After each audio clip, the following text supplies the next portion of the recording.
तो देखिए, ये सत्ता का एक नया संघर्ष, एक सत्ता की एक नई तस्वीर आपके सामने हम दिखाते हैं, जहां पर कल तक जो सत्ता में थे आज सत्ता से बाहर हैं और ये विश्वासघात का आरोप लगाते हुए बीजेपी इसे लेकर प्रदर्शन और धरना कर रही है। ये तस्वीरें आपके टीवी स्क्रीन पर। आज से आंदोलन की शुरुआत तो ठीक अब से 2 घंटे 26 मिनट के बाद नई सरकार जो है वो शपथ लेती हुई आपको दिखेगी, लेकिन इस बीच जो सरकार से अब बाहर हो चुके हैं, यानी कि बीजेपी कल तक जो सत्ता में थी, सरकार में थी, वो अब सरकार और सत्ता दोनों से बाहर है और ऐसे में अब वो प्रदर्शन कर रही है, आंदोलन कर रही है नीतीश कुमार के ऊपर विश्वासघात का आरोप लगाते हुए।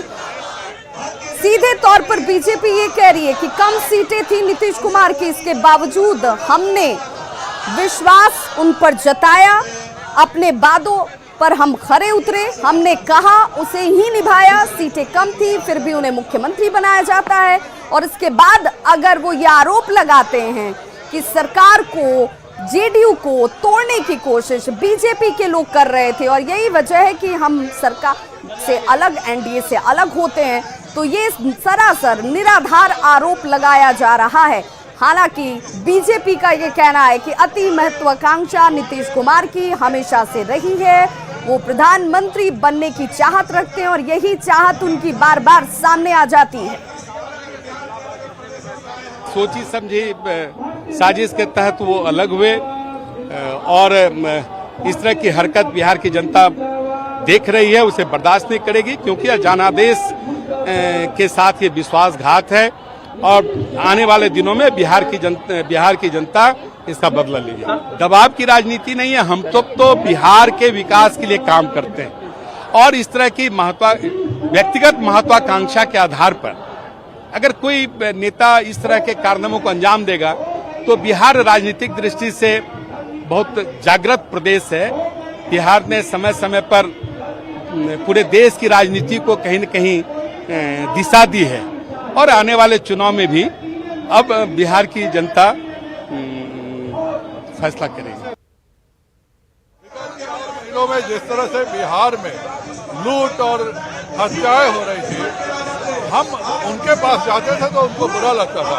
अब अगर बिहार में कानून व्यवस्था गड़बड़ी होगी तो क्या हम योगी आदित्यनाथ जी के पास जाएंगे कि हम कानून व्यवस्था ठीक कीजिए? वह हमारे मुखिया थे। जैसे उत्तर प्रदेश की कानून व्यवस्था ठीक करना योगी आदित्यनाथ की जिम्मेवारी है, वैसे ही बिहार की कानून व्यवस्था ठीक करना उनकी जिम्मेवारी थी। लेकिन यह बातें उन्हें चुभती थी कि क्यों हम इस तरह की बातें कर रहे हैं। हम उनको बार बार समझाते थे कि जितने शराब माफिया और बालू माफिया सभी का राजद से कनेक्शन है और पुलिस के मिली भगत से यह हो रहा है, आप इन पर कार्रवाई कीजिए। तो इनको बुरा लगता था। अभी अचानक जो उन्होंने 2007-8 में कागज दिए थे तेजस्वी और लालू परिवार के खिलाफ, उनकी तार्किक परिणति होने लगी थी। वह हमेशा उनके अगल बगल के लोग कहते थे कि तेजस्वी पर इतने कागज हम आपको दे चुके हैं और इतने सबूत हैं तो उन पर कार्रवाई क्यों नहीं हो रही है।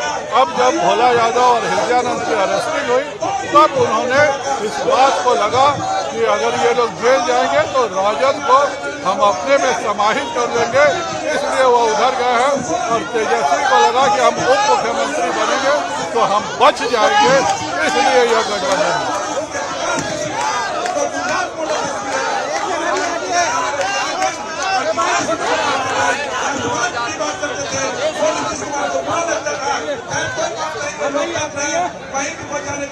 नीतीश के विश्वासघात के खिलाफ यह आंदोलन है। ये तस्वीर बताने के लिए काफी है कि सत्ता कब किसके पास चली जाए, कुर्सी कब किसके पास पहुंच जाए, ये कहा नहीं जा सकता। और बिहार की सियासत में ये बदलाव जितनी तेजी से और बार बार हो रहा है, इसमें अगर कोई ठगा हुआ सा महसूस करता है तो सिर्फ और सिर्फ बिहार की जनता। इसीलिए असमंजस में भी है, सवाल भी उठाती है, संशय भी खड़े करती है कि क्या बिहार के विकास से किसी को कोई मतलब है। अगर पार्टियां बदलती हैं, सत्ता का परिवर्तन होता है, सत्ता के शीर्ष पर कोई जाता है और कोई उतरता है, लेकिन जो वादे किए गए हैं जनता से, जनता के लिए, उन वादों का क्या उन वादों को पूरा क्यों नहीं किया जाता है, ये सवाल भी इस वक्त ये जनता ही पूछ रही है। हालांकि जो विरोध में आज धरने पर बैठा है उसके ऊपर भी आरोप कि जिसे आज वो विश्वासघात कह रहे हैं, महाराष्ट्र में वही लोकतंत्र की जीत हो जाती है और बिहार में वो विश्वासघात हो जाता है। मैं आज कहूंगा कि नीतीश जी को बड़ा नेता भाजपा ने अपने कंधों पर बनाया। अटल जी ने रेल मंत्री, कृषि मंत्री, बिहार के 2000 में मुख्यमंत्री, 2005 में जदयू के नेताओं के विरोध के बावजूद भाजपा ने उनको मुख्यमंत्री का उम्मीदवार बनाया। 10 साल अच्छा काम हुआ। 14 में छोड़ दिया, 13 में मोदी के साथ नहीं चलेंगे, फिर वापस आ गए। 17 में कहा कि जवाब दें भ्रष्टाचार का, तेजस्वी नहीं दिया, आप फिर चले गए। नीतीश जी क्या है, आप भ्रष्टाचार गठबंधन में आप फिर चले गए, तो बिहार की जनता दुखित है, आक्रोशित है। कुछ नहीं कहूंगा कि जो भतीजा ने कहा था आज वो जगजाहिर फिर से हुआ। क्या जगजाहिर हुआ? जो आपका चैनल चला रहा है पलटू राम, हमने तो कभी नहीं कहा। हमने नहीं चलाया। आप मानते हैं कि नीतीश कुमार पलटू राम है? हम नहीं मानते हैं या मानते हैं, यही तेजस्वी जी ने कहा और लालू जी ने कहा ये सांप हैं, हमने नहीं कहा। और कहा ये केंचुआ जैसे रंग बदलता है वैसे ये केंचुआ छोड़ते हैं, ये गिरगिट हैं, ये मैंने नहीं कहा, ये लालू जी ने कहा। इनके ऊपर महत्वाकांक्षा सवार है पीएम मटेरियल का, और उनको लगता है अब नहीं तो कभी नहीं। ये देखिए, जिन्होंने उन्हें गालियां दी, जिन्होंने उनको अपमानित किया, उनके साथ वो जा रहे हैं। जिन्होंने सम्मान दिया उनको छोड़कर जा रहे हैं। हम लोगों ने तो ईमानदारी से काम किया और ये भी कहा कि साथ में चुनाव लड़ेंगे। और नीतीश कुमार जी का जो उभार हुआ था वो राजद के खिलाफ ही हुआ था। वही उनकी यूएसपी थी कि वो भ्रष्टाचार के खिलाफ आगे आए। तो आज जिस वजह से वो पहचाने गए, आज उन्हीं के साथ जाकर खड़े हुए। मिलते थे, कभी आभास नहीं हुआ कि वो छोड़कर जाने वाले हैं। हम लड़ेंगे, सड़क पर लड़ेंगे, विधानसभा में लड़ेंगे। लोकसभा के चुनाव में 40 की 40 सीट भारतीय जनता पार्टी जीतेगी। नहीं, वो तो कोऑर्डिनेशन तो अच्छा ही था, वो हमें छोड़कर गए। वो बताएं आखिर क्या वजह थी? एक दो पार्टी पर इल्जाम है बहुत से घोटाले, क्यों चले गए वो बताना चाहिए। कल्याणकारी योजनाओं पर कांग्रेस जो 55-60 वर्ष तक सत्ता में जो फेल्योर रही है, और 1974 के आंदोलन में जितने नौजवान बिहार से लेकर पूरे देश में शहीद हुए थे, उस शहीदों के खून के साथ धोखा नीतीश कुमार जी ने किया है कांग्रेस और आरजेडी के साथ जाकर।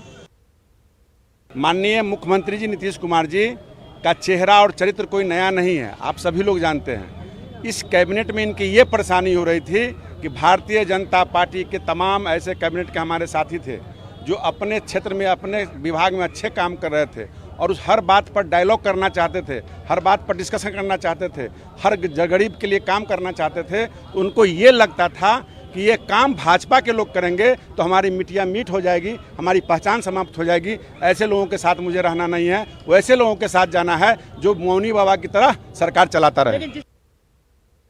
नीतीश कुमार जी ने बिहार की जनता के साथ धोखा देने का काम किया है। एनडीए गठबंधन को बिहार की जनता ने वोट दिया था, ना कि नीतीश कुमार जी को। अगर नीतीश कुमार जी को इस बात का बहुत ही था तो नीतीश कुमार जी को पुनः आम जन के बीच जाकर जनमत पुनः प्राप्त करना चाहिए था, तब ये काम करना चाहिए था। यही हर राष्ट्रपति चुनाव के बाद एक बार उपाला बदले हैं, चाहे वो 12 रहा हो, 17 रहा हो, 22 रहा हो। आप लोग को पहले से जब पता था? मुझे प्रसन्नता है इस बात की कि तेजस्वी यादव इस सरकार में शामिल हो रहे हैं और वो उन्होंने वादा किया था बिहार के चुनाव में कि जब मैं सत्ता में आऊँगा तो पहले कैबिनेट में 10 लाख लोगों को सरकारी नौकरी दूंगा।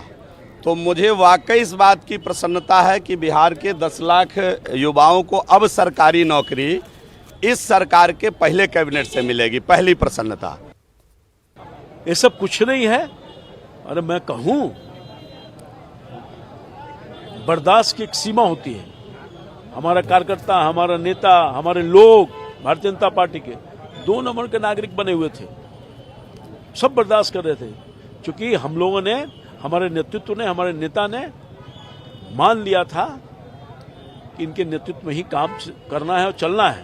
तो सारा कुछ अपमान सह करके भी हम लोग सहयोग करने का काम कर रहे थे, एक गलत बयानी करने का काम कर रहे हैं। हमारे एक कार्यकर्ता का कुछ चलता था वहाँ, कोई किसी का। नीतीश कुमार ने पाला बदल दिया और हमारे साथ राधा मोहन सिंह जी मौजूद हैं। सर, आप लोगों को भरोसा था कि नीतीश कुमार ऐसा करेंगे? देखिए, नीतीश जी की अपनी जो राजनीतिक रणनीति रही है, शुरू से ही विश्वासघाती रही है, और ऐसा हम लोग नहीं बोलते हैं। उनके साथ जिन जिन लोगों ने काम किया है, सब लगभग इस प्रकार की बात करते हैं। स्वयं लालू जी ने कई अवसर पर कहा है कि ऐसा कोई सगा नहीं जिसे नीतीश ने ठगा नहीं। इसी तरह से देखेंगे, ललन जी ने एक बार कहा कि नीतीश जी के पेट में दांत है। जार साहब ने कहा कि नीतीश कुमार विश्वासघाती है। दिग्विजय बाबू जो सबसे करीब थे, उन्होंने कहा कि नीतीश कुमार पूर्णतः अविश्वासी हैं, उन पर किसी भी सूरत में भरोसा नहीं किया जा सकता। तो उनकी रणनीति ही रही है। भारतीय जनता पार्टी जैसी पार्टी जब 2020 में उनके 21 सीट जीत के आए थे और हमारे 57 थे, उनको मुख्यमंत्री बनाया। आज 8वीं बार शपथ लेंगे। इसमें 6 बार शपथ बीजेपी के समर्थन से लिया है। 2020 में भी वो तीसरे स्थान की पार्टी थी, छोटी पार्टी थी।